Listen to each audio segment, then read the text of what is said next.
Hey there. Tonight we're going back, not to kings or knights, but to the other side of history, the side without glory or comfort or a warm bed. This is the full life of a medieval peasant. From the moment you're born into straw and smoke, to the day you're buried in the frozen ground, forgotten by history, but not by those who lived beside you. You'll grow up hungry, work until your bones ache, and face frost, famine, fevers, and a church that never stops watching. But along the way there's also laughter, stubborn hope, and small moments of peace.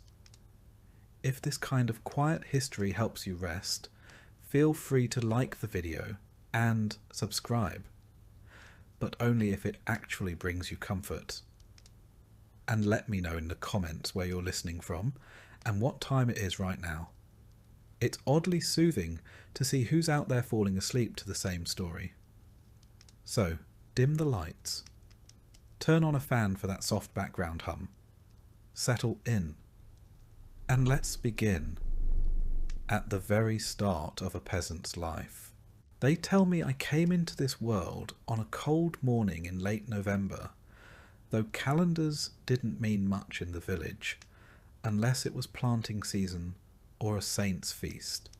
My mother gave birth to me on a pile of straw near the hearth, while my eldest sister threw more dung onto the fire, and my father muttered something about it being another mouth.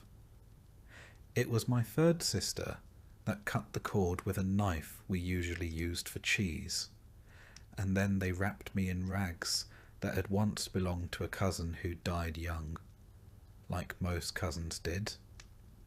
It wasn't a dramatic affair, just another baby in a hut, already echoing with the coughs and snuffles of too many children in too little space.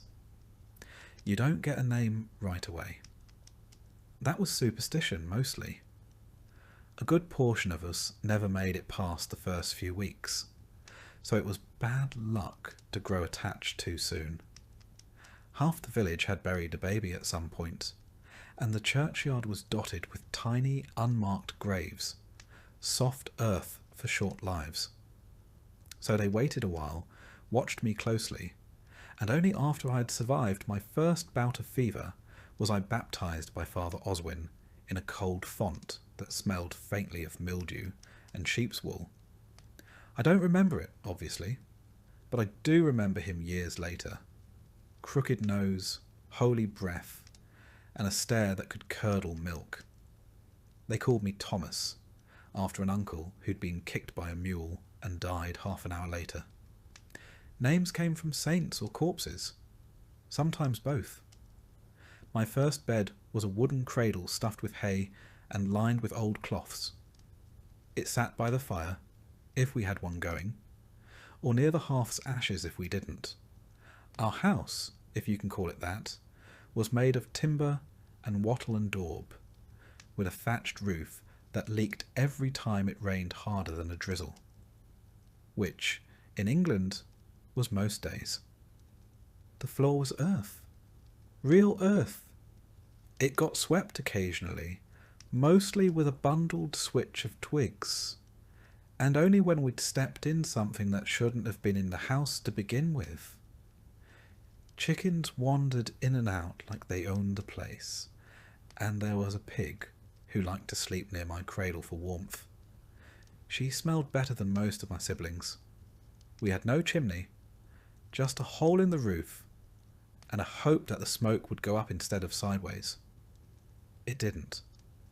Everything, clothes, hair, skin, reeked of smoke, the kind of scent that burrows into your bones and never quite leaves. As a babe, I was lucky to have milk. Some weren't.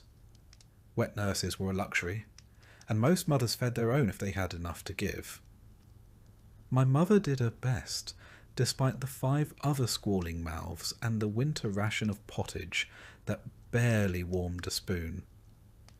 Weaning meant mashed peas, softened barley, and the occasional bit of bread soaked in broth. teeth came early. Illness came earlier. I had 4 siblings older than me, 2 younger, and one I never met. He died in the night sometime around Candlemas, wrapped in a blanket and still warm when they found him. We didn't speak of it. We didn't need to. Everyone understood. By the time I could walk, I had chores. You don't get a childhood in the way modern folk imagine it. No toys, no school, no idle hours spent wondering about your feelings. My early years were spent chasing chickens, fetching water from the stream, which may or may not have had a dead squirrel floating in it, and being smacked with a wooden spoon if I got underfoot. We shared everything: beds, shoes, illnesses. My sister and I wore the same tunic in alternating weeks. It never quite dried between uses. Lice were normal. Fleas, expected. Worms? Only worth mentioning if they made you cough one up. As I got older, perhaps 6 or 7, my responsibilities grew. That's about the age when you're considered halfway useful. I'd help muck out stalls, scare off crows, and carry baskets of turnips so heavy I could barely see over them. Okay, my hands grew calloused before I ever held a quill. Not that I ever did. Some children, in towns or in the manors, were apprenticed or sent to monasteries. Not me. My fate was the fields, just like my father, and his father before him, back when England was mostly forest, and people still thought Vikings might show up on a Tuesday. There was a rhythm to peasant life. Seasons dictated everything. In the spring you sowed. In the summer you tended. In the autumn you harvested. In the winter you tried not to die. Simple. But even as a child, you noticed things. The way the village held its breath during childbirth. The way people crossed themselves twice when smoke rose too thin from a neighbour's chimney. The way old men looked at the horizon like they expected something bad to walk over it. And often something did. We played, of course. Children always do. Games with sticks and stones, foot races, mock battles with straw swords. We laughed, scraped our knees, and fought like dogs over the last apple on the tree. But even then, there was work waiting. Always work. Sometimes, when Father Oswin wasn't looking, we'd sneak into the chapel just to feel the cool stone under our hands and see the candles lit. It felt otherworldly, a place where mud didn't stick and whispers echoed like prayers. I didn't understand Latin, but I understood silence and how rare it was. There was a boy named Will who lived 2 houses down. He'd lost 3 brothers to a fever, and used to say that if you saw 3 crows in the field before breakfast, someone would die before sundown. We all believed him. Superstition wasn't a pastime. It was a survival mechanism. Saints protected our animals, relics cured our boils, and dreams were warnings. Especially the ones with fire in them. My education was oral. Stories, prayers, curses. I learned what crops to plant when, how to spot a snake in tall grass, and that stepping on the church threshold with your left foot meant a week of bad luck. These were the lessons that mattered. Latin could wait. But even amid the muck and hardship, there were moments, bright ones, when the barley grew high and the wind smelled like sun, when someone brewed strong ale and laughter carried through the village like music, when the whole community gathered for a feast, no matter how small, and someone pulled out a fiddle or told a story so good even the pigs stopped snorting to listen. That was childhood. A mixture of hardship, hunger, noise, and fleeting joys. We were never clean, rarely full, and often cold. But we were alive. and in those years, that alone felt like a kind of victory. If I close my eyes, I can still smell the smoke from the hearth, feel the straw poking through my bedding, and hear my mother's voice humming the same tune she did every evening, something soft and wordless, like a lullaby made out of endurance. They say the first years shape a man. If that's true, then I was shaped by mud, ash, and the sound of my name being called for chores, and by the quiet understanding that nothing in life, not warmth, not food, not love, came without work. But it survived, which for a medieval peasant child is more than many could say. They say a child's first memory sticks with them forever. Mine is of a splinter. Not a big one, mind you. Just a nasty little sliver of wood I got from falling on the threshing floor while chasing a chicken. I wailed, of course. Not because it hurt that much, but because I was 5, tired, and already covered in half a morning's worth of mud. My mother yanked it out with her teeth and handed me a crust of bread too hard for a dog. That was comfort in our house. Removal of wood, followed by carbohydrates. In medieval England, childhood was less a protected phase, and more a short, muddy ramp-up to full exhaustion. You weren't coddled. You were taught, not through books or lessons, but by watching, copying, and occasionally getting swatted with a ladle if you did something particularly dim. I don't remember a time without work. By the time I could form sentences, I could carry water. A small bucket sloshing down my legs. By 5, I was feeding chickens. By 6, shooing crows off the barley. By 7, I was sent with the other boys to learn the fine art of not standing where the oxen are trying to walk. We called it learning. Today you'd call it survival training. Most of our day revolved around the needs of the house and field. Morning started early. Before the sun, if it was harvest season. We'd be woken not by roosters, but by my father's boots slamming the door shut behind him as he headed out. Our breakfast was cold pottage or leftover bread if the rats hadn't gotten to it first. No one asked how you slept. No one cared. The day didn't wait for dreams. We didn't have toys, at least not ones you'd buy or make on purpose. A good stick could become a sword, a javelin, or a horse, depending on how you swung it. Stones were game pieces, tools, or missiles. We played when we could, but always with one ear tuned to an adult calling our name. Or worse, calling our full name. That meant trouble. There were no schools for us. Education, if you were lucky enough to stumble into it, came from a priest who had time between funerals, or a village elder who'd tell you which mushrooms wouldn't kill you. The most I ever learned to write was the first letter of my name, scratched into the dirt with a twig. And even that was seen as a bit fancy. What I did learn, and quickly, was everything needed to stay alive, and mostly out of trouble.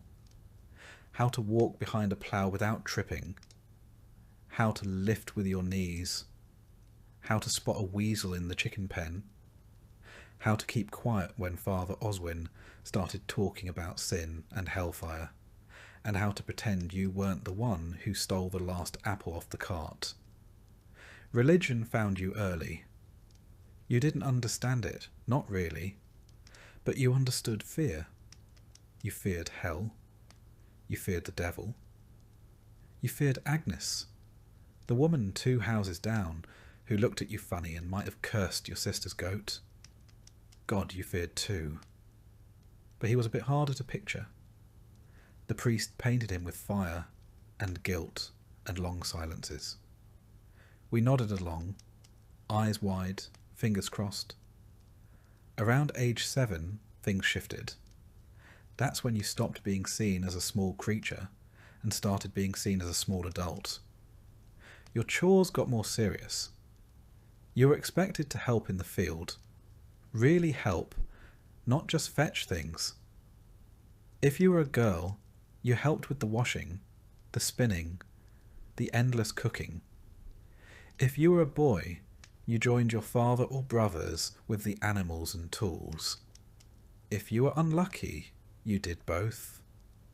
My father said a boy's hands should be blistered by 8. Mine were. By then I'd already dropped a bucket on my toe, lost 2 fingernails to a millstone, and once got kicked into a puddle by a cow who didn't care for my face. Welcome to childhood. We were always outside, in the rain, in the frost, in the thick summer heat. No such thing as too cold or too hot when the barley needed tending, or the sheep had gone wandering into someone else's pasture. I knew every dip and stone of the path to the well, every splinter in the stable gate, every wormhole in the wood near the fire. We lived close to the earth, not by choice, but because it was literally our floor, our walls, our food, and half our illnesses. Sickness came often. Rashes, fevers, boils, you name it. Most weren't named, actually. You just got the sweats, or the shakes, or that coughing thing, and you either got better or didn't. The village had a midwife who also knew herbs. She helped when she could, but if the ailment was serious, your best hope was prayer, or luck, or both. Death wasn't abstract. I saw a friend of mine, Simon, go from laughing over a beetle to shivering in a blanket to being buried behind the chapel all in 3 days. No one explained why. They just said, God took him, and we moved on. Because you had to. Still there was fun, in strange places. We played in the stream. We pelted each other with snow and straw. We raced barefoot through the fields, yelping when we stepped on thorns or startled a frog. We stole turnips, then ran from the tanner, who claimed they were his. We'd huddle around the fire at night and listen to stories from the old men, tales of beasts, saints, and wars we didn't understand, but loved hearing anyway. There was a rhythm to it all.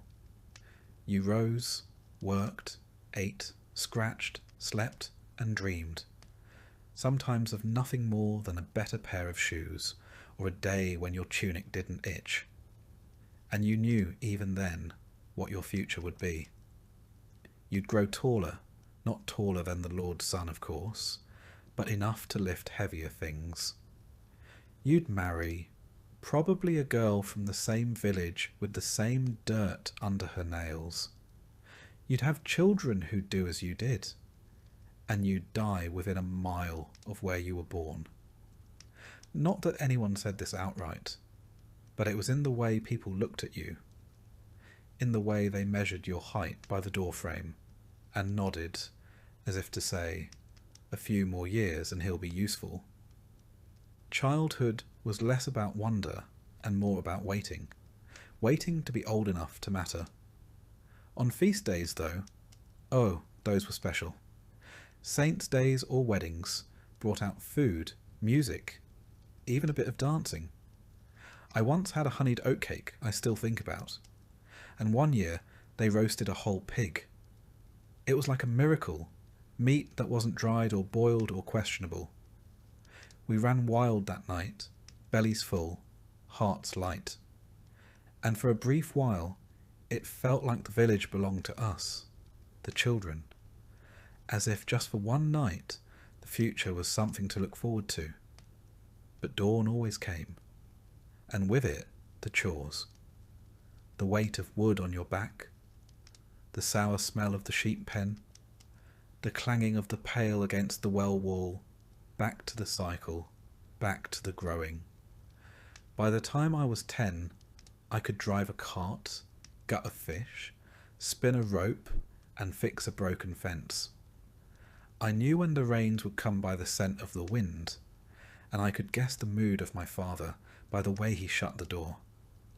I was, for all intents and purposes, nearly grown. At 12, you're no longer a child. In the eyes of the village, the church, and your own aching bones, you're a working man. A small one, sure, but one expected to pull your weight. And so childhood ends. Not with a celebration, not with a speech, just with a new job, a longer list of things to do, and the quiet realization that from here on out, the only difference between you and your father is how much your back hurts. But I survived those years. I didn't freeze, didn't starve, didn't fall into the well or get crushed by the oxen. I made it to the part where people stopped calling me boy and started asking me to carry heavier things. And if that's not success in medieval England, I don't know what is. By 13, I'd stopped asking questions and started growing blisters instead. That's about the time a boy in our village stops being a boy. There's no ceremony for it, no candlelit moment where someone hands you a sword or a speech. One day you're helping in the fields, the next you're in the fields. All day, every day. Sunrise to sundown, stomach rumbling, back bent, eyes stinging from the wind and the smoke of last night's fire still clinging to your tunic. My voice had started cracking like the rafters in our cottage after a rainstorm, and the older men noticed. They began talking to me less like a child and more like a very disappointing colleague. "You missed a row, Thomas." "That plough line's crooked, Thomas." "Stop walking like your legs are made of porridge, Thomas." Encouraging stuff. Still, there was pride in it. I had a tool of my own. A scythe, duller than it should have been, but mine. I was trusted to feed the animals, turn the soil, even fetch deliveries from the manor storehouse, assuming the steward wasn't in one of his moods. I earned my bread now, quite literally, and I ate it with the dignity of someone who'd bled for it. Work came in seasons, just like weather and fevers. Spring was ploughing and sowing, your boots caked in wet earth, hands raw from gripping the handles. Summer meant long days under a wide, hot sky, your neck blistered, eyes squinting against the glare, swatting flies with every other breath. Harvest season was its own madness. No sleep, no rest, just reaping until your arms felt like someone else's. And winter. Winter was when you wondered if your toes still counted as part of you. Our food didn't get better now that I was older. If anything, I noticed how often we went without. Dinner might be a ladle of barley stew, chewy with leftover bones. Supper, if we had one, was cold. Bread hardened on the hearth.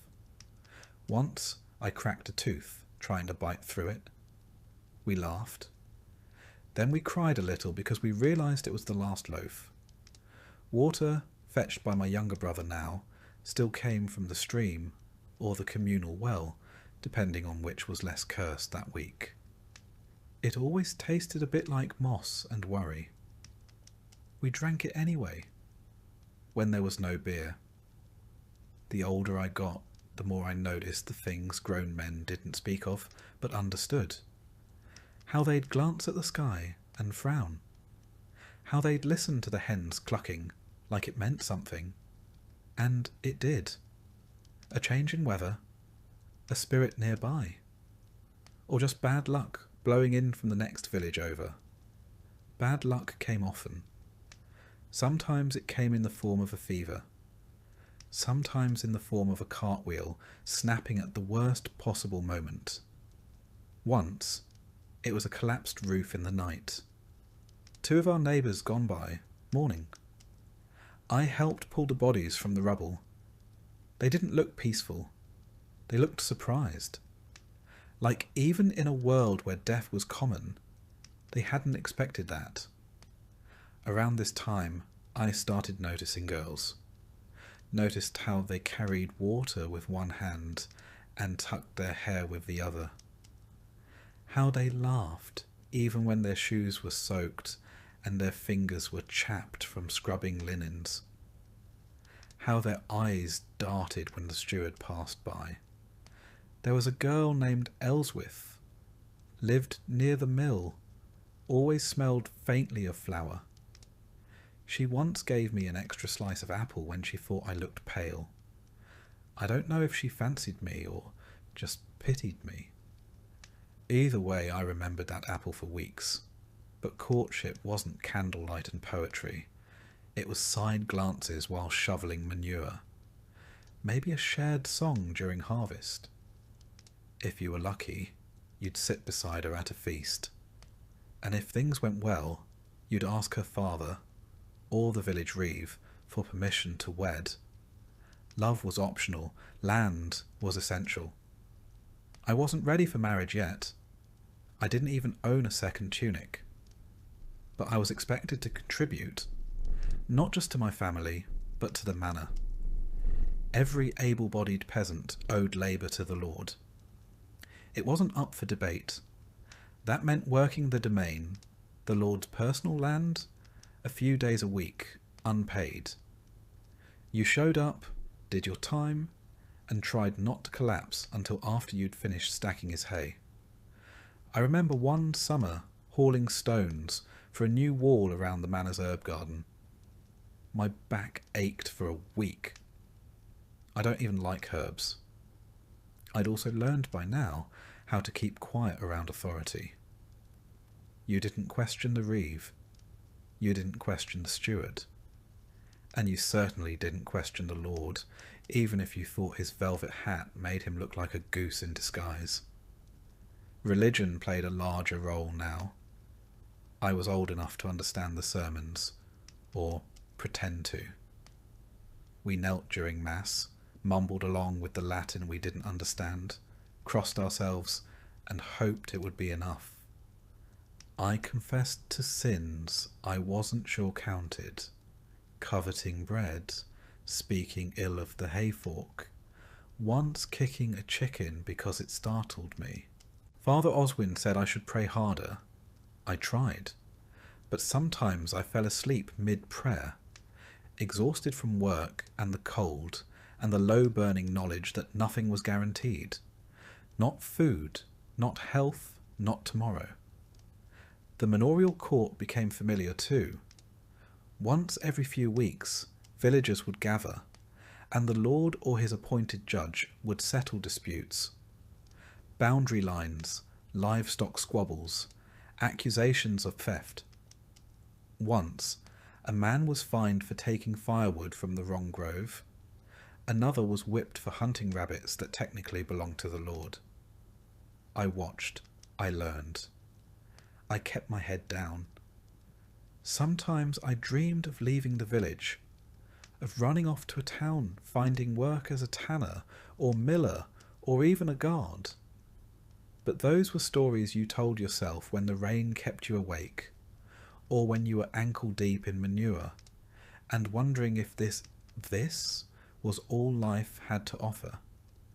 But then I'd look around and see my brothers, my mother by the hearth, my father snoring in the corner, and the pig asleep in her usual spot, and I'd remember this was life.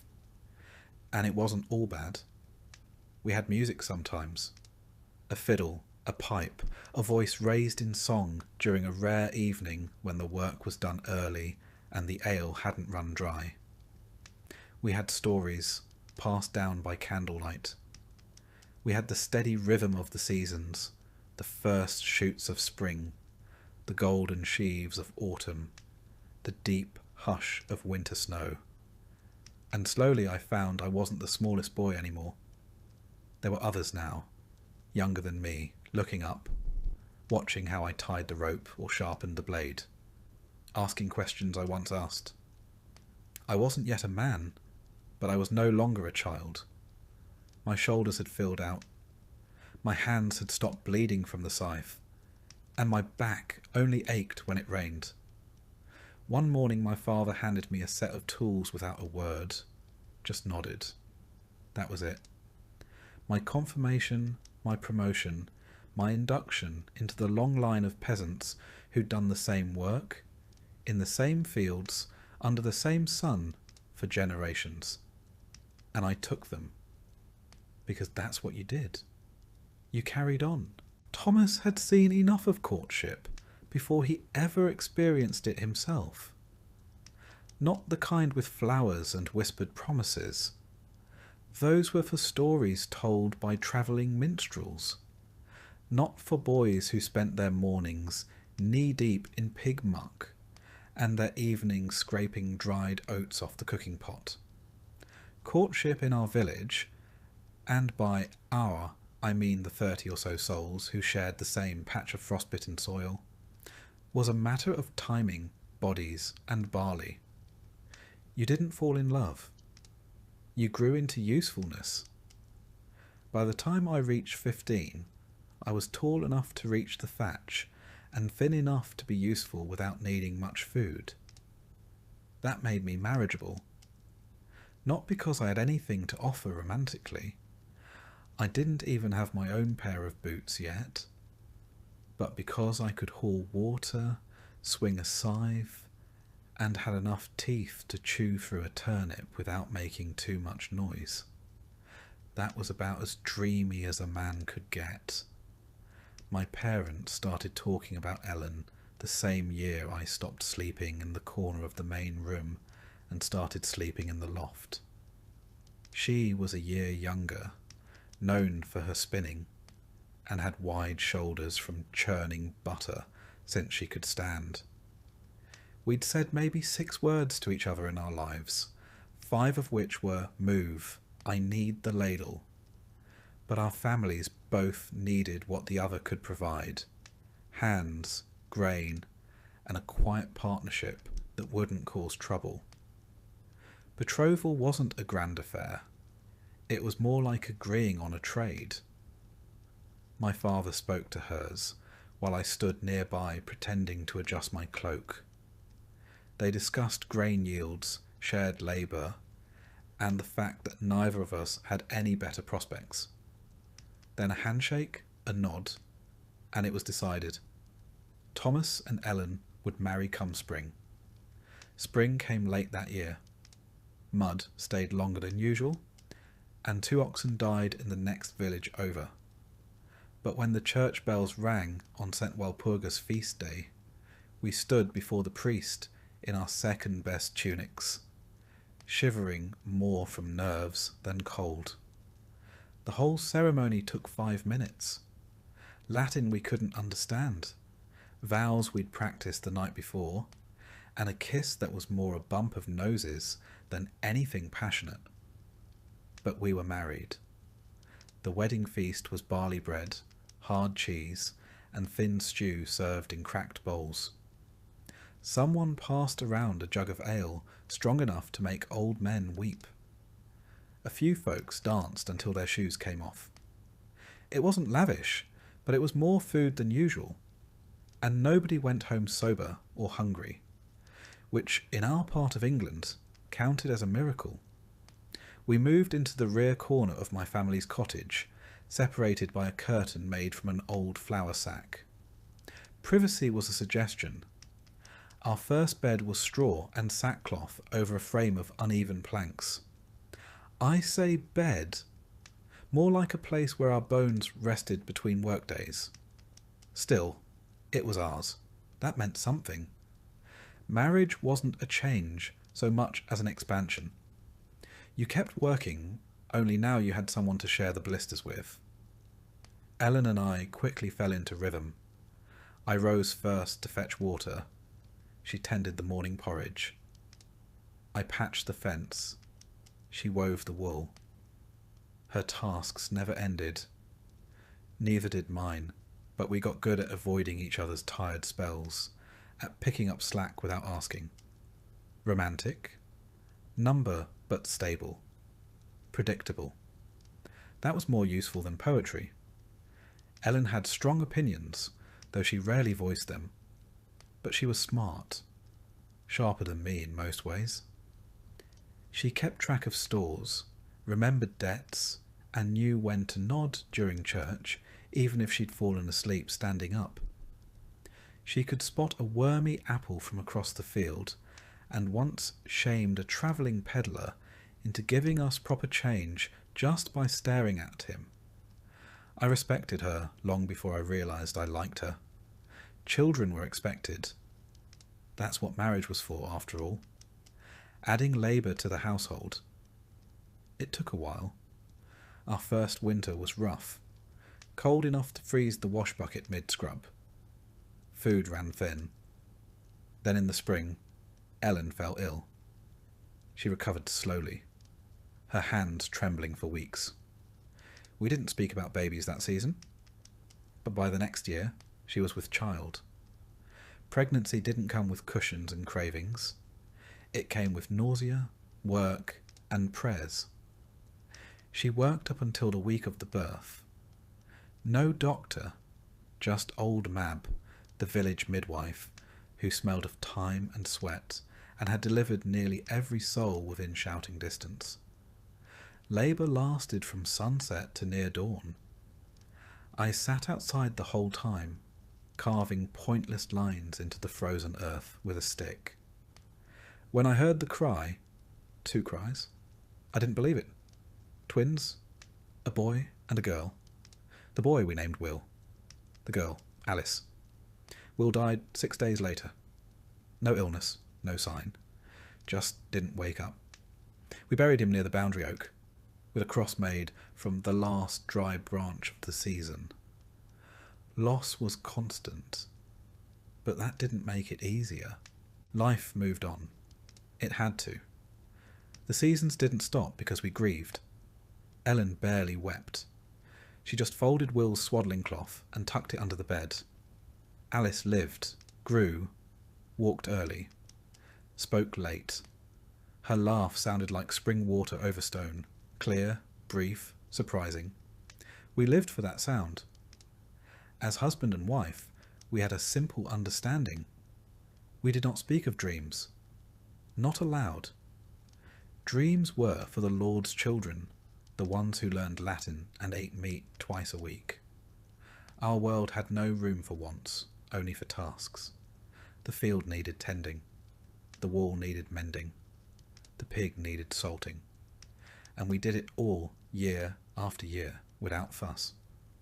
But sometimes, when the fire burned low and Alice slept in the crook of Ellen's arm, I thought about building a second room, about teaching my daughter to read, about having a day, just one, without worry. Then the wind would howl through the thatch, and I'd remember who I was. Thomas, son of William, husband of Ellen, father of one, maybe more, if luck held, a man with cracked hands, a weak roof, and a woman who warmed a stew without being asked. That was enough. The years following our marriage were not marked by great changes, but by small, repeated ones. A new tool, a second pig, a patch of land the steward let us borrow. Each improvement came with a cost. More labour, more obligation, more eyes on us. But they also stitched a new shape to our life. Our roles in the village became clearer too. I was no longer just young Thomas. I became Thomas who fixed the well rope, Thomas who loaned barley seed, Thomas whose daughter didn't die last winter. These small noticings, shared over ale or during idle talk near the bakehouse, mattered more than I admitted. Respect in a village doesn't come from speeches. It comes from surviving while being useful. Ellen, for her part, was respected by women and feared slightly by men, not because she was harsh, but because she remembered everything. She became a sort of informal registrar of marriages, debts, and feuds. No one could recall whose turn it was to borrow the cart. Ask Ellen. Couldn't remember if Martha's son was born before the plague or after. Ellen would know. By our 5th year, we had another child. A son this time, named Hugh after my grandfather. Ellen delivered him with old Mab again, though the midwife's hands were slower now, her eyes more sunken.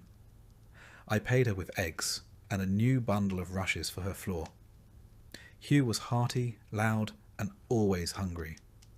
That last trait never changed. Marriage changed me in ways I hadn't expected. It made me think ahead. Not far, never more than the next harvest, but farther than I used to. I began to notice roofs that might leak come autumn, boots that wouldn't last the winter. I bartered more carefully, saved bits of tallow, kept kindling dry even when I was too tired to care. These weren't grand ambitions. They were survival skills, sharpened by the weight of others relying on you. Historically, peasants like me weren't expected to have inner lives. But the truth is, we did. We just didn't have time to dwell on them. The rhythm of life as a full-grown peasant is less a schedule and more a relentless loop. There's no concept of adulthood as we'd understand it today. Just a gradual thickening of calluses and responsibility. One morning you wake up and realize that no one tells you what to do anymore, because they assume you're already doing it. That's how you know you've made it. The year is not measured by holidays or birthdays. It's carved into your body by the seasons. Spring stretches your back with ploughing. Summer cracks your hands with reaping. Autumn stains your knees with muck from gathering. And winter? That's when your bones remind you of every bad harvest and every splintered fence you ever repaired. There's always something to do, and rarely anything to show for it. You dig, sow, mend, fetch, chop, patch, and then start over. The tools are basic.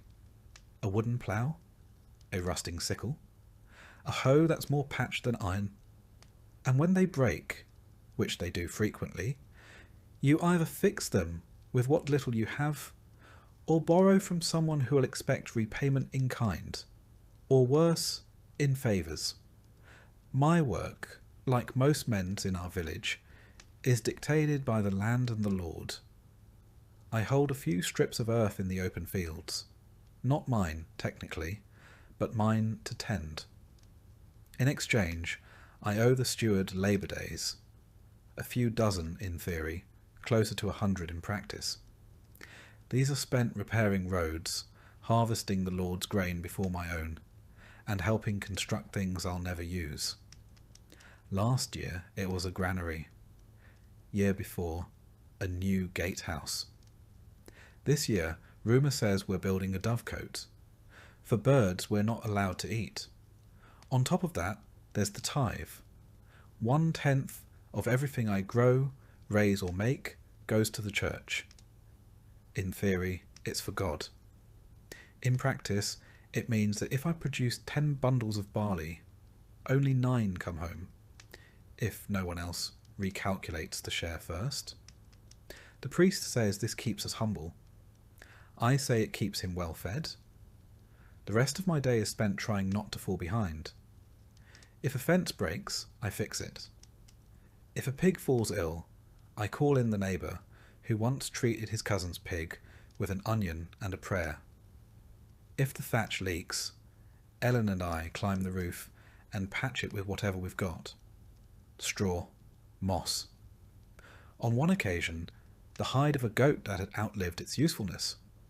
It didn't help the smell. Our food depends on our labour. And luck. A good season means full bowls. A bad one means thin broth and tighter belts. Most meals are pottage again. Grains, weeds, the occasional onion. Meat is rare, eggs are seasonal, and milk depends on whether the cow feels like cooperating that week. Ellen makes the best out of it, but even she can't turn turnips into miracles. Barter keeps us afloat. A few spare eggs might buy a length of thread. A day helping thresh someone else's field might get me an extra portion of smoked fish. There's a quiet economy in every favour. Everyone owes someone something, and everyone remembers. What passes for rest is mostly a change in task. We mend tools while watching the children. We gossip while gathering firewood. We pray not out of leisure, but because it's the one task that doesn't require moving. Sometimes I catch myself thinking, is this it? Is this all there is? And then Alice runs in from the yard, laughing with a wooden doll Ellen carved from an old chair leg. Hugh tugs at my tunic, asking if he can help sharpen the sickle. I nod, because yes, this is it. And some days, it's enough. In the manorial world, community is everything. No one survives alone. The smith needs grain, the weaver needs meat, the priest needs wine, which he won't admit but drinks plenty of. And all of us need each other come harvest. If one family falls ill, others step in, not out of charity, but because next time it might be you. And of course, there are days of rest. Sunday Mass, Saint Days, the occasional feast where bread is slightly less hard and ale flows for free. We sit on logs, share stories, and pretend our backs don't ache. Those are the days we laugh. Not because life is easy, but because laughter costs nothing, and sometimes that's all we've got. Historians today might write of subsistence farming and feudal obligations. What they don't capture is how much of it feels like bailing water out of a leaking boat with your bare hands, day after day, season after season. Still, you get up the next morning, you shoulder your tool, you nod to your neighbour, and you do it all over again, because the land doesn't wait, and neither does life.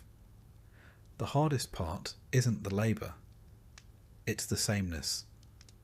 Every sunrise brings the same tasks in a slightly different order. The plough still sticks in the same patch of clay. The barn roof still sags. The oxen still pull with the enthusiasm of half-dead furniture. And through it all, the same ache settles into your joints.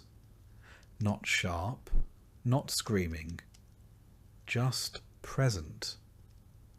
Like a dull companion you didn't invite, but who never leaves. There's a strange kind of pride in knowing your place in this order. I know when the frost will come by, how the wind smells at dawn. I know how deep to plant barley just by running my fingers through the dirt. It isn't education, not like the monks have, but it's knowledge, hard won, felt in the bones. Our fields follow the open field system, just like every village from here to York. There are no fences, just long, narrow strips shared among dozens of families. Each family gets a few strips scattered across the 3 great fields, so no one hogs the best land. Fair, in theory. But try dragging a plough from one strip to the next when they're half a mile apart. It's not efficient. It's exercised by divine design. Once a year, the reeve, that's the Lord's man, walks the fields with his tally sticks and lists who owes what. If your yield is good, you owe grain. If it's bad, you still owe grain. The math is more spiritual than logical. And if you argue, you'd best enjoy digging ditches. You'll be assigned plenty. Taxes and tithes aren't the only thing pulling at your grain sack. Come autumn, the travelling merchants show up with cloth, salt, and promises. They trade high and buy low. I've sold 5 chickens for a spool of thread before. A bad deal, but the kids needed clothes, and chickens are replaceable. Children, less so. The village has no inn, no market square, no place to rest except the church steps or the dirt path itself. But it's a village all the same. We have elders who remember the fire of '89 when half the homes burned. We have newlyweds trying to carve a plot out of nettles. We have a man who claims he once saw a saint in the clouds. Most just nod and keep walking. Everyone sees strange things when they work alone too long. You learn to rely on people without trusting them fully. Borrow a scythe, return it sharper than before. Lend a hand, and someone will lend you one when your cart breaks. But if you owe too much, or complain too loudly, word gets around. And in a place like this, your reputation works harder than you do. The village women form the other half of the economy. Ellen spends her days spinning wool when she's not patching cloaks or boiling nettles into soup. The children gather firewood, though half the time they come back with pine cones and bruises. Even the elderly, those who've made it to the grand age of 50, still tend gardens or mend nets. No one is idle, not really. If you are, people wonder what's wrong with you. And yet, there's an odd beauty in the grind. The way mist curls over the fields in early spring. The soft thump of grain hitting the bottom of a storage bin. The moment after sundown, when the last ember in the hearth glows just long enough to show Ellen's face, tired but smiling. That's not nothing. When feast days come, the world briefly softens. Bread is baked in communal ovens. Ale is passed around. Even the Lord smiles, mostly because he's drinking better wine than we are. Children play with hoops. Old songs are sung. And for one moment, the difference between us and the manor feels a little less wide. It doesn't last, but we hold on to it. So yes, the work never ends. The ache never leaves. And the barley never grows as thick as you hoped. But somehow, through some stubborn thread of hope, you get up each morning, strap on your boots, or what's left of them, and walk into the field again. Because this is your life, and it's worth living, if only because it's yours. You don't plan for children here. They arrive like frost, sometimes early, sometimes late, and always without much warning. One moment, it's just you and Ellen by the hearth. The next, there's a squalling bundle wrapped in old linen, and the whole room feels smaller, noisier, warmer, and far more terrifying. Ellen gives birth in the same straw-stuffed bed where we sleep, mend clothes and sometimes argue over whether we have enough grain to last the week. There's no doctor, just a midwife, old enough to remember delivering half the village, and 2 neighbour women boiling water and whispering prayers that don't sound entirely Christian. I wait outside, pretending to fix a broken latch, because there's nothing else I can do. Men are meant to stay out of the way until they're needed to dig the grave. Most births go well enough, though few go cleanly. There's blood always, sometimes more than seems survivable. Babies arrive how they please. Feet first, sideways, screaming or silent. And there's no certainty. Ellen's first was a stillbirth. We buried him under the hawthorn tree. No name. Just a handful of dirt and a wooden cross I carved myself. When one survives, it feels like a small miracle. The priest baptizes the child within days, not just for salvation, but because, statistically, there's no time to wait. Roughly 1 in 4 children don't make it past their first year. Sometimes it's fever, sometimes choking, sometimes they just stop breathing, and no one knows why. The priest calls it God's will. The midwife mutters about ill winds. Me, I just hold Ellen's hand tighter. Once they're alive and screaming, life doesn't get much easier. Babies don't come with nappies. Cloth is scarce and expensive. so they're swaddled tight in strips of linen and left near the hearth where it's warmest. Ellen nurses them as best she can, though she's tired, always. We sometimes feed them pottage, thinned with ale, if the milk runs dry. It's not ideal, but then again, nothing in a peasant's life ever is. There's no such thing as a nursery. The baby sleeps in our bed, between us, wrapped in the same blanket that smells of soot and sheep. If we had a cradle, it was burned 2 winters ago when we ran out of firewood. I carved a new one from pine, but it creaks like it's telling secrets. Every time it rocks, I pray it doesn't splinter under the weight of hope. Names are chosen fast, not out of sentiment, but practicality. You name the child something common, something that can be shouted across a field.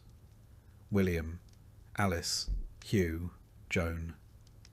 Something easy to carve into a plank. You don't want to get attached to a name that might be gone before spring. Some parents wait weeks to see if the child survives. Others reuse names, like a coat passed down between siblings. Children don't get childhoods here. By the time they can walk, they're put to work. Gathering kindling, watching chickens, running errands. By age 7, they're expected to tend geese or weed the garden. By 10, they can plough. Ellen teaches them to spin and sew. I show them how to tie knots, sharpen blades, and read the sky. We don't punish them harshly, not because we're kind, but because life does that for us. 1 winter barefoot is lesson enough. A spoiled meal means hunger. A fall into the pond means days of fever. The world disciplines children more effectively than we ever could. We just try to keep them alive long enough to learn. Stories help, not the noble kind with dragons and brave knights. Ours are older, stranger. Tales of woods that whisper, saints that walk through snow, beasts that punish the greedy. We don't tell them to entertain. We tell them so the children remember what to fear. Religion, of course, runs through it all. We teach them to cross themselves, to fear sin, to fast on Fridays, to kneel even when their knees are raw. Not because we fully understand the scriptures, but because the church is always watching, and 1 wrong word in front of the priest can mean penance, or worse, gossip. And gossip spreads faster than fire. We light candles for St. Margaret if the baby's coughing. We keep dried herbs near the cradle, feverfew for headaches, rue to ward off evil, chamomile to calm a colicky child, though chamomile's scarce and usually reserved for those who can afford indulgence, which we can't. Still, Ellen insists, and I don't argue. Sometimes faith is all we have. In some ways, raising children is the only legacy we have. We own no land. We write no books. When we die, it's up to them to remember our names. So we pass on what little we know. How to dig a furrow straight, how to soothe a burn, how to spot the good kind of mould growing on bread. These lessons, small as they are, might outlast us. Still, every cough in the night feels like a threat. Every fever is a challenge. There's no medicine to speak of, just boiled herbs and whispered prayers. If the child survives, you give thanks. If not, you dig another grave and try again. There's no real privacy. Not in a hut where everyone shares the same air and breathes the same smoke. When 1 child wakes coughing, everyone does. When 1 child cries with hunger, the sound sits in your ears for hours. Ellen sings lullabies in low whispers, old ones her mother taught her. Most of them about saints and spirits and stolen bread. We hang rowan branches above the door, not just for decoration but to keep sickness out. At least that's what the midwife says. I don't believe in such things, but I don't take them down either. You stop gambling with luck when you've buried 2 sons before their first birthday. Feast days give them something to look forward to. The village might roast a pig. The priest tells tales of miracles. The children run barefoot through the frost and come back red-faced and laughing. On St. Martin's Day, they get little bits of sweetened dough. It's not much, but they remember. Even in the dead of winter, children play. With bones, with sticks, with scraps. They make dolls from bundled straw, swords from firewood. I once saw my eldest son march through the snow wearing a broken pot as a helmet, commanding an army of chickens. There was no audience, no applause, just play. That's how they survive, I think. They don't know how hard life is. Not yet. And when they grow older, they ask about the world beyond the woods, beyond the manor. They ask if kings eat bread like us, if priests sleep in beds, if there are places where snow never falls and soup doesn't taste of roots and regrets. I never lie to them, but I don't always tell the truth either. There are some things a father says just to keep a child's hope alive. The winters are hardest on the little ones. Their fingers stay red and cracked. Their lips go blue at night, even with the fire burning. We wrap them in everything we own. Sometimes we tuck hot stones into cloth and place them near their feet, praying it buys us another hour of sleep without shivers. I've watched Ellen scoop our youngest from his blankets just to hold him tighter, afraid he might slip away if she doesn't. The midwife says it's normal to lose a child. Normal. I hate that word. It shouldn't be normal. But I say nothing. I just nod. And the next morning, I go chop more wood, because there's no time to mourn properly when there's a household to heat and mouths to feed. One year, the river froze over so thick that boys skated on it using flattened bones tied to their feet with string. They slipped and fell and bruised themselves half to death, but they laughed so hard you'd think they'd never known suffering. That's the kind of memory I hold on to. Laughter on ice. A moment when winter wasn't just about survival. And yet, not every family is as lucky. Our neighbours lost 3 children to fever in 1 month. The father stopped speaking for a year. The mother never smiled again. She just tended the goats and stared through people like they were ghosts. You learn quickly that grief is a quiet neighbour, always nearby, never loud, always watching. Still, there's pride in raising children who survive, even more in seeing them help. Our eldest, now 11, can mend a fence. He checks the snares. He counts the chickens better than I do. I watch him sometimes from the doorway, moving with purpose, jaw set like mine. And for a moment, I believe maybe, just maybe, he'll have a better life than I did. But I don't say that out loud. That kind of hope feels fragile, like thin ice. Better to keep it close, where the frost can't get it. The pain starts in your knees. That's where it always begins. You tell yourself it's the damp. Then your shoulders ache, your back throbs, and your hands curl in on themselves like old roots. You're not even 40. But your body thinks you've lived twice as long. My name's Thomas, and I've worked the field since I was tall enough to hold a rake. Now when I grip a tool, my knuckles crack like firewood. The ache isn't sharp. It's just there, like the cold, or the smoke, or the weight of the thatch on our roof. You get used to it, sort of. Illness is part of life. Not the kind that knocks you down once in a while. The kind that settles in and stays. One winter, Ellen coughed so hard I thought she'd bring the rafters down. We boiled onion in ale and made her drink it by the spoonful. A local woman said to rub goose fat on her chest and hang garlic from the ceiling. We did both. She lived, so maybe it worked. Or maybe she just refused to die while the stew still needed seasoning. There's no doctor in the village. Closest thing is old Wren, who's either a healer or a witch, depending on who you ask, and whether the fever broke. She knows every herb in the woods. What makes your bowels move? What makes a wound close faster? What might kill a man slowly if he's been unkind to his wife?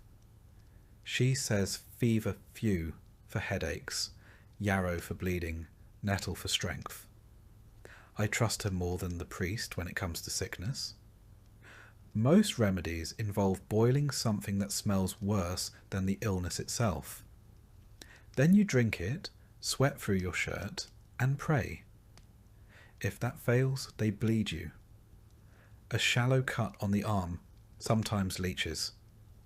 The idea is to let the sickness out with the blood. Personally, I think it lets the strength out faster. The church has cures too. Holy water, relics, and enough prayers to drown a small chapel. Once, when our boy came down with a rash, the priest said it was punishment for my sins, gave me a candle and told me to light it every night until the child got better. He recovered in 3 days. The priest claimed a miracle. I think it was the willow bark tea Ellen forced down his throat. We don't bathe often, not because we like being filthy, but because bathing is risky. They say it opens your pores and lets disease in. So we sponge off with a damp cloth and hope no one gets too close. Lice are everywhere. Fleas too. Ellen combs our daughter's hair with a heated blade of wood, trying to kill what lives beneath the curls. It works, mostly. Wounds fester easily. I once stepped on a nail while fixing the shed roof. The foot swelled like a pig's bladder. Old Wren smeared it with honey and wrapped it in dock leaves. She said honey draws out the bad humours. Maybe it does. The swelling went down, eventually. I limped for months, but I kept the foot, which feels like a win. When something worse comes, real sickness, the kind that spreads like fire and smells like death, we panic. Lock the doors. Burn herbs in the hearth. Some say plague rides on the breath of sinners. Others say it comes from the east in the belly of rats. We don't argue. We just try to stay alive. During one outbreak, we lost 8 in the village. They were buried before the dirt had even thawed. The humours. That's the theory anyway. Blood, phlegm, yellow bile, and black bile. Balance them, and you stay healthy. Upset them, and you're doomed. I never understood it. But people who do say, if your bile's off, you'll get boils. If your blood's too hot, you get nosebleeds. Everything has a reason, just none that help you feel better. Children are hardest to watch suffer. They don't understand why the world hurts. Our youngest once screamed for 2 days straight, swollen with something we couldn't name. Wren gave us a charm made of rowan and thread. Ellen tied it around his neck, sobbing into the cloth. He lived, but we still keep the charm. The church forbids some cures, says they're pagan. But when your daughter's lips turn blue and she won't wake, you don't worry about theology. You boil the roots. You whisper the words. You call on saints and spirits alike. Most of us will die from something small. A cut that rots. A fever that lingers. A toothache that turns to abscess. I've seen a man scream from a molar until he passed out cold. They pulled it with pliers and a prayer. He didn't wake up. No one talks about it. Sometimes I wonder what it's like elsewhere. Do the nobles get sick like us? Do they have herbs? Or do they just close their heavy doors and let the poor die first? I've never seen a noble sneeze. Maybe they have better humours. Despite it all, life goes on.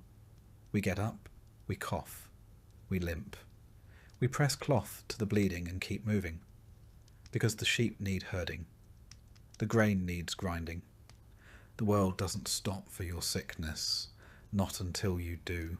The older I get, the more I think pain is a kind of background music. Always playing, never noticed until it stops. My legs seize up during the frost. My wrists throb after chopping wood. No one calls it illness, it's just being alive. In our village, no one talks much about pain. It's not considered polite. If you complain too loudly, someone might assume you're cursed, or worse, malingering. So we grunt, we groan, we mutter just the weather, and we keep digging trenches with hands that barely close anymore. Women have it worse. Ellen once worked through a fever so severe she hallucinated bees crawling under her skin. Still she finished spinning the yarn, baked the bread, fed the chickens. She collapsed only after the last chore was done. Wren called it hard winter sickness. I call it exhaustion, dressed in disease. Some villagers believe in charms. Knots of thread hung over doors, feathers tied with nettle stalks, carved bits of wood soaked in salt water. Are they foolish? Maybe. But I've seen people healed after the charms went up. And I've seen people die after the priest said they'd be fine. So who's to say? Even dreams change when you're ill. I once dreamed I was walking through a warm forest, barefoot, with no pain in my hips. Just walking, that's it. That was the dream. I woke up and cried because it wasn't real. Ellen didn't ask why. She just held my hand. On feast days, we give thanks for what hasn't killed us. Sometimes we even laugh about it.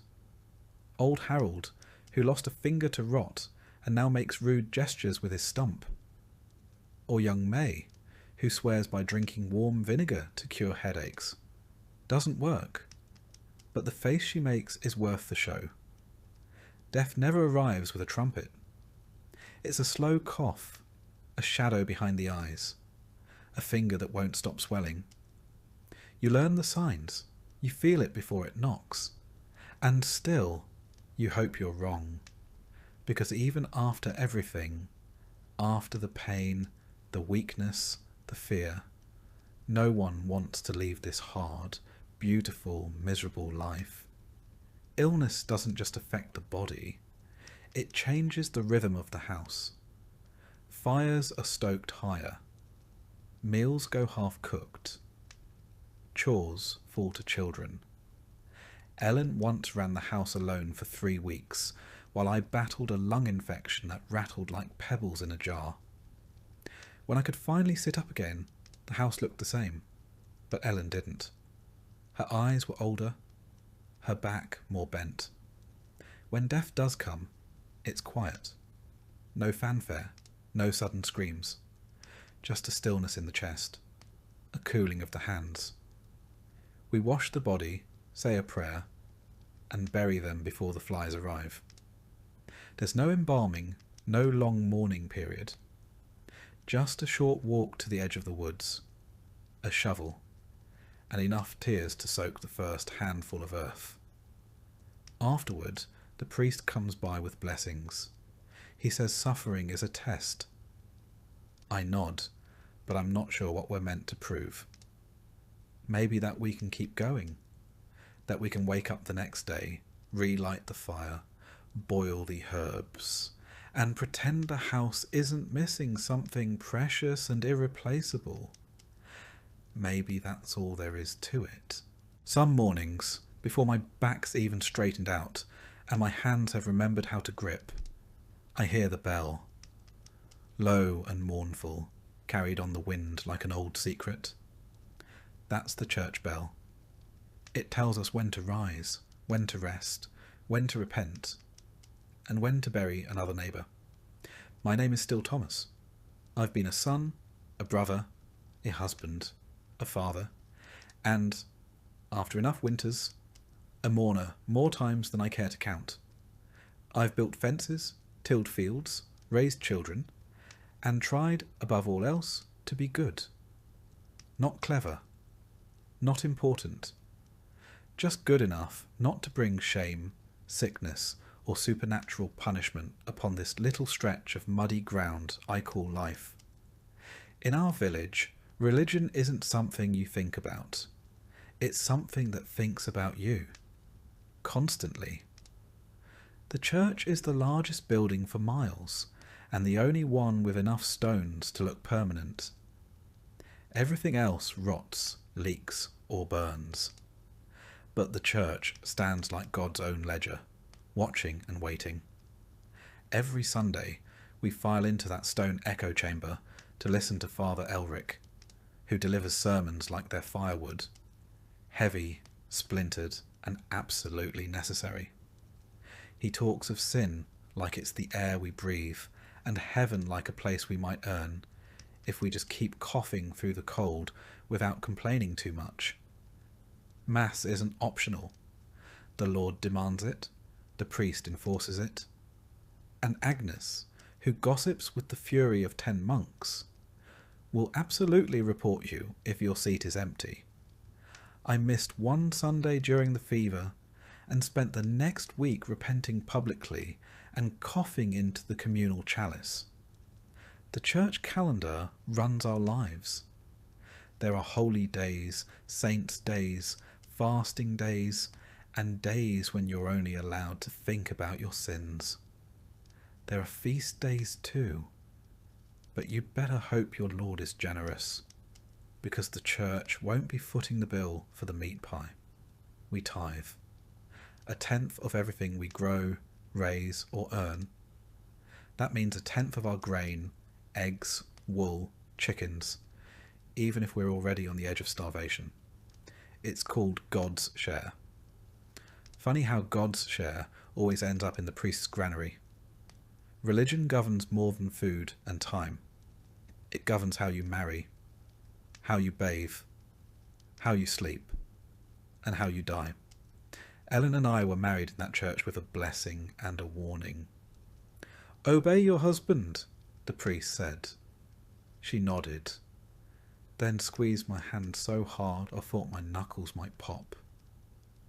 Every child is baptized in the first days after birth, even if they're barely breathing.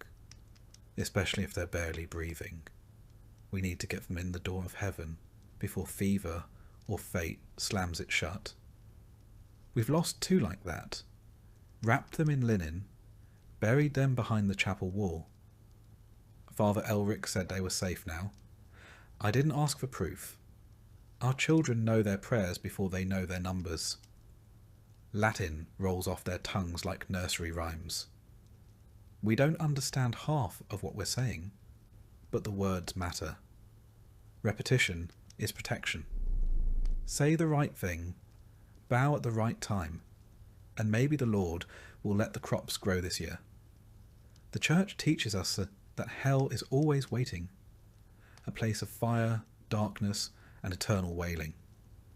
It's described with more passion than heaven, which sounds lovely but vague. Pearly gates and singing angels. But hell, that's vivid. It has levels, and rules, and demons with names. Makes you wonder which place the clergy thinks about more. There's a saint for every disaster. Saint Apollonia for toothaches. Saint Anthony for lost animals. Saint Scholastica for storms. We don't light candles, we beg favours.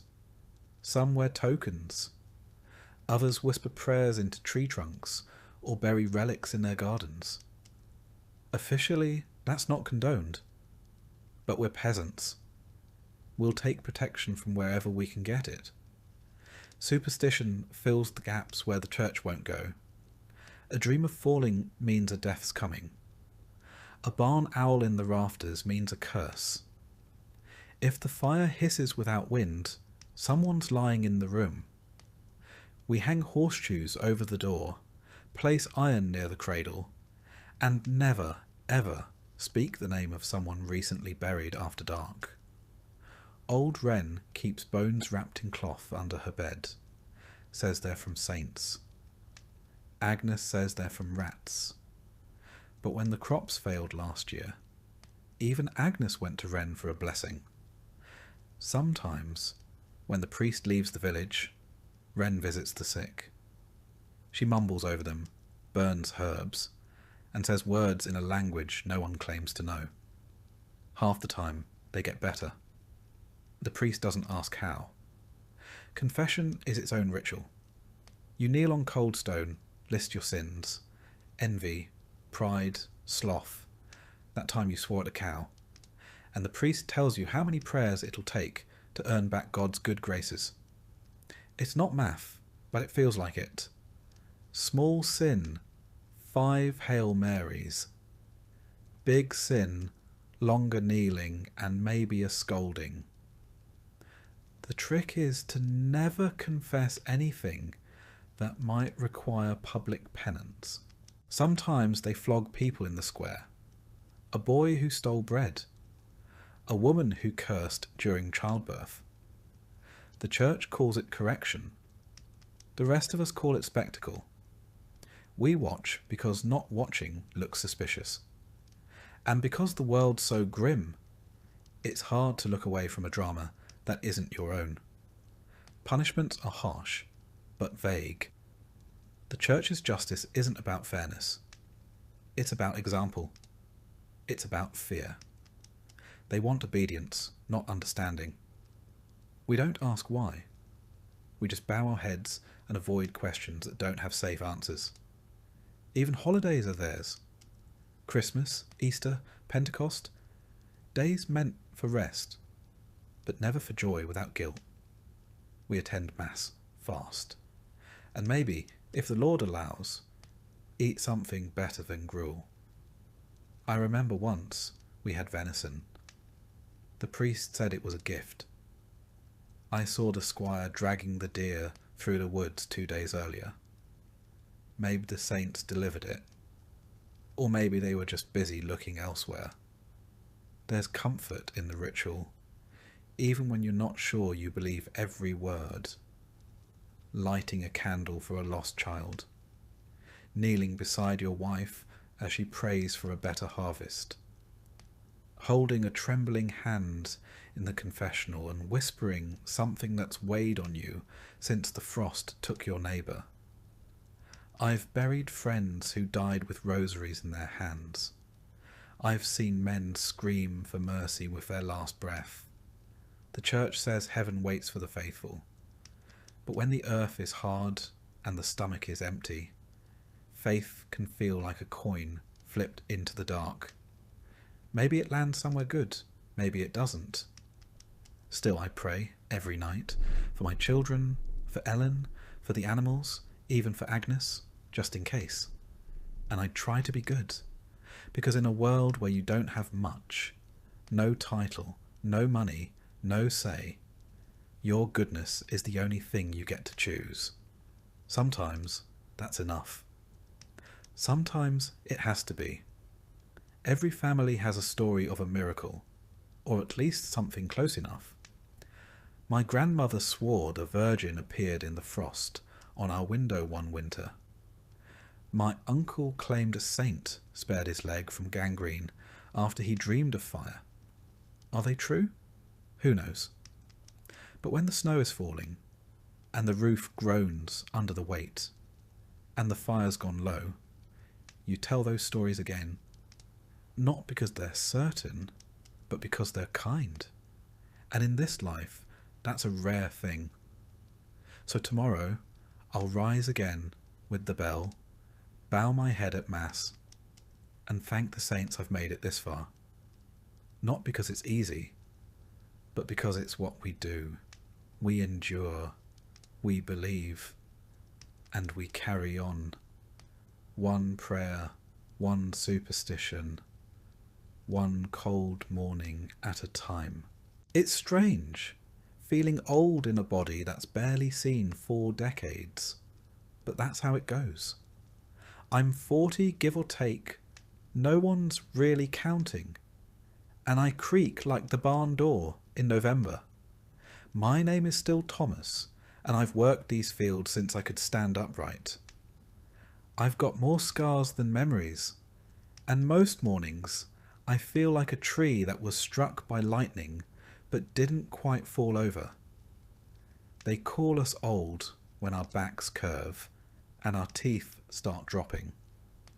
Not because we've earned some great title or pension, but because it's rare to even reach this age. Most don't. Most are buried before they ever get to mutter about aching joints or how things used to be better back when bread didn't taste like old dirt. So here I am, still breathing, still bending, still one stubbed toe from becoming a cautionary tale for the younger lads. My hands, once strong enough to lift bundles of wheat and wrestle stubborn pigs, now tremble when I grip the plough. My knees, which have spent years kneeling in dirt, prayer and grief, complain with every bend. I've started walking with a stick. Not because I want to, I'd rather limp like a fool, but because it's that or crawl. You'd think I'd earned some rest by now, but there's still wood to chop, grain to grind, and animals to feed. Ellen says I should take it easy, but the fire doesn't light itself, and no one else is going to keep the roof patched. So I move slower, ache louder, and pretend I'm still as sharp as I was back when I could sprint across the village without pulling something. Truth is, you age fast when you spend your life in mud, wind, and worry. The sun carves lines into your face. The cold hollows out your bones. And the hunger, even when it doesn't kill you, leaves its mark. It's not just the body, it's the loss. I've buried more people than I can name. My father died when I was barely big enough to carry a shovel. My sister, in the great fever of '89. One of my boys during the last frost, when the chimney cracked and the smoke filled the room before we woke. We don't cry loudly. That's not how it works. We nod, we dig, we lower them into the earth, and then we go home and scrub the hearth as if that will bring them back. Some folks turn bitter, others quiet. I've done both. These days, I mostly just talk to the fire. In the village, you become the old one once you outlive 2 generations. Children start asking your opinion, even if you've never said anything worth repeating. You get asked to bless meals, settle arguments, explain why the moon looks odd, as if surviving makes you wise. But I know better. Half of survival is luck. The other half is sheer stubbornness. There's no such thing as retirement. That word doesn't exist for us. When you can't work the fields anymore, you mend tools, scare crows, or tend to the chickens with whatever's left of your knees. If you're too feeble for even that, you tell stories and hope someone leaves bread at your door. If you're lucky, you'll have children who still live close and kind enough to care for you. If not, the winter decides when it's time to lie down for good. Meals grow smaller too. The best cuts go to the younger ones. They've got work to do. You make do with crusts, soup from bones, and whatever's still growing in the back plot. My teeth are fewer now, and I chew slowly, carefully, like every bite is a negotiation. Sometimes I forget what food tasted like when I still had all my molars. Not that it was ever much to begin with. My hearing isn't what it was either. Half the time I pretend I didn't catch the insult or the joke. The other half, I genuinely didn't. The younger lads think I'm going soft. Let them. There's power in being underestimated, and peace in not hearing Agnes's complaints the first time around. Every now and then, I catch a glimpse of myself in the water trough, a face I barely recognise, sunken cheeks, greying beard, eyes that look like they've seen too much and remember too little. My hair, once thick and dark, is now thinning and wiry, more hay than hair. Ellen says I'm still handsome. I think she lies out of pity or habit. Either way, I let her.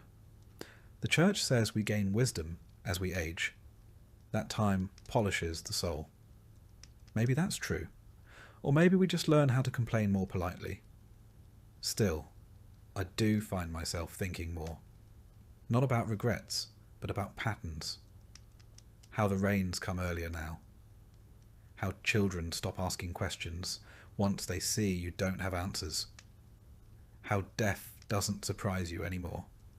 Just reminds you to keep your good cloak mended. In the evenings, I sit near the hearth and carve things from scrap wood. Little animals, faces, once a rosary. Ellen says it keeps me quiet. I say it keeps me sane. There's not much difference anymore. Sometimes I walk to the edge of the village and just stand there, looking at the trees. I used to climb them when I was a boy. Now, I watch the wind move through their branches and wonder which will fall first, me or the oak near the stream. The lads think I'm strange, that I've grown quiet, soft, thoughtful. But that's just what happens when you've lived long enough. You run out of noise. You realise that most arguments weren't worth the breath, and most of the people you argued with are gone anyway. You notice the small things more. The way frost clings to the edge of the window like lace. The sound of Ellen's stitching late at night. The smell of fresh straw on the floor. They don't seem like much, but when your bones hurt and your days blur, these details are what anchor you. You also start to reckon with what you've done, and haven't. The child you yelled at too harshly. The feast day you skipped to rest. The neighbour you never quite forgave. The little things that stick, long after bigger memories fade. The lads in the village say I'm lucky, that I've made it this far. But they don't see the toll it takes. How every cough feels like a warning. How every winter could be the last. They see me smile and think I've made peace with things. But most days, I'm just tired. I still work, in my own way. I sharpen tools. I teach the younger ones how not to cut their thumbs off with a sickle. I sit with the dying when no one else can bear it. That last one. That one's important. There's something about being near someone when they pass. It's not loud or dramatic. It's quiet. Like a candle going out when no one's watching. And I pray more. Not for myself, but for my children. For Ellen. For the strength to keep rising each day, even when I'd rather not. Faith changes with age. It stops being about reward and becomes more about rhythm. Like breath, or the seasons. So I carry on. Slowly, quietly, with a limp in my step and 1,000 memories in my bones. I don't know how much time I've got left, but I know how to use it. I'll feed the fire. I'll teach the young. I'll kiss Ellen's cheek while she's still within reach. Because even in a world built to forget men like me, I remember, and I endure, until I can't. And even then, the sun will rise, and someone else, maybe one of mine, will carry the pail, sow the field, and remember my name, if only in passing. There's no grand finale, no parade, no one reads your name from a scroll, or carves it into anything fancy. When a peasant dies, the world keeps spinning. The bread keeps baking. The animals still need feeding. But for the handful of people who knew your laugh, your limp, or the way you always cursed at the rooster, it matters, at least for a while. I suppose I always knew how it would end. Not dramatic, not clean, just slow. A fire that gets smaller each winter, until one day it goes out for good. There are no doctors, no warm hospitals, no last-minute miracles. Just a straw mattress, a bucket nearby, and people trying not to look too worried, or too relieved. The signs come slowly at first. You wake later, eat less. The strength in your hands disappears like morning frost. Ellen watches me closely now. Not in fear, but with that quiet attentiveness she's always had. She knows I'm slipping. So do I. I've started putting things in order. Not because I think death can be scheduled like a village council, but because I'd rather not leave a mess. I've shown our eldest where the tools are buried, the ones I kept sharp. I've told him which wall leaks when it rains, and where I once stored the dried rosemary Ellen likes to use for soup, though I doubt it still smells of anything now. There's a weight to these days, a slowness. The world feels dimmer at the edges, like dusk that never lifts. But I'm not afraid, truly. I've lived through famine, frost, and funerals. Death is no longer a stranger, more like a neighbour who knocks occasionally, just to see if you're home. The priest has been by twice this week. He doesn't say it outright, but he carries his little book of rites now, tucked beneath one arm like a secret waiting to be opened. Last time, he asked if I had any sins to confess. I said I had a list, but the rooster incident was probably the worst of them. He didn't laugh, but Ellen did. We peasants don't get grand funerals. No choirs, no carved angels. If you're lucky, you get a box. More often, it's just a woolen wrap, a short prayer, and a shallow grave somewhere near the chapel wall. The important thing is the blessing. Without it, well, you're risking purgatory. Or worse. I've seen too many buried without rites. A fever takes someone too quick. The priest is off in another parish, and they're laid to rest with nothing but hurried hands and whispered hopes. That won't be me, I hope. I've tried to live clean, paid my tithes, honoured the saints, even fasted on days when there was food to fast from. I remember the last frost that took a man before his time, old Gerard. He slipped on the path by the well, broke his leg, and never stood again. We wrapped him in his cloak, the good one with the patches, and laid him beneath the yew tree. His widow, Marjorie, placed his walking stick at his side, said he might need it in the next world. Burials are quiet here. The bell tolls once, maybe twice. Neighbours gather if they can, but work rarely pauses. The cows won't milk themselves. The village doesn't stop because one soul stopped breathing. And yet, there's a kind of grace in the simplicity. No procession, no grand eulogy, just familiar hands, familiar dirt, and a cross made from two crooked branches. We mark our dead not with stones, but with stories. The way he laughed, the way he always fixed the church roof before anyone asked, the way he once ate an entire onion on a dare. That's how we live on, not in marble, but in memory. I've asked Ellen to sing for me when the time comes. Just a quiet hymn, nothing fancy. She has a soft voice, like a lullaby wrapped in wool.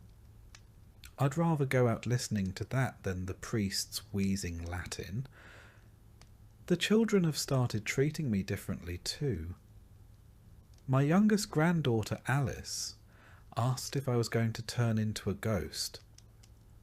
I told her only if she kept stealing turnips from the cellar. She giggled, but I saw the worry in her eyes. They all know. There's a tradition in our village, passed from mother to daughter. When death comes, you open the windows, even in winter. It's said to let the soul out to carry it skyward. I don't know if I believe it, but I've left instructions anyway, just in case. And then there's the matter of legacy. A strange word for a man who owns nothing. No title, no wealth, no land. But maybe legacy isn't gold. Maybe it's the fence I helped mend. The prayer I whispered beside a sickbed. The way my eldest son now kneels before supper without being told. The church teaches that if we live rightly, we'll be rewarded after death. A place without hunger, or pain, or frostbitten toes. I hope that's true. But I've also learned not to count chickens, especially after last winter when the fox got in. Still, I do wonder, what will they say when I'm gone? That I worked hard? That I loved Ellen? That I always remembered to patch the thatch before the rains came? Maybe that's enough. Ellen says she'll bury me near the elder tree if the ground isn't frozen. I like that spot. It's quiet. In the spring, the roots smell like sweetness and old wood. And if she places the carving I made, the one with the little rooster on it, I suppose I'll go out with a bit of a smirk. So when the end comes, and I think it's close now, I'll meet it like I've met every storm, every famine, every failed harvest, with quiet resignation, a muttered curse, and a bit of hope. Not for heaven, but for memory. For a life lived, if not easily, then at least completely. It's not the fear of death that weighs heaviest. It's the worry that you'll be forgotten. That everything you built, everything you endured, might vanish like smoke up a chimney. But I take comfort in knowing my hand shaped this place. Every groove in the wood, every furrow in the soil, bears my mark. The village remembers in quiet ways. A child repeating a saying you once muttered. A patch of herbs still growing by the path because you dropped seeds there half a lifetime ago. A crooked fence post no one ever bothered to fix because it was just how Thomas made it. And when Ellen lights the hearth, long after I'm gone, the warmth will still reach the same corners. Maybe that's all we can ask. To have mattered in small ways. To have been part of something that keeps on breathing after we don't. So, I close my eyes with no grand speech. Just the crackle of fire, the smell of peat, and the quiet rhythm of life continuing, as it always has. And maybe, just maybe, someone will sit by the elder tree one day and feel a little warmth in the breeze. Not enough to name, not enough to explain, but enough to know that someone lived here, loved here, and passed quietly, remembered not in marble, but in the marrow of the village itself.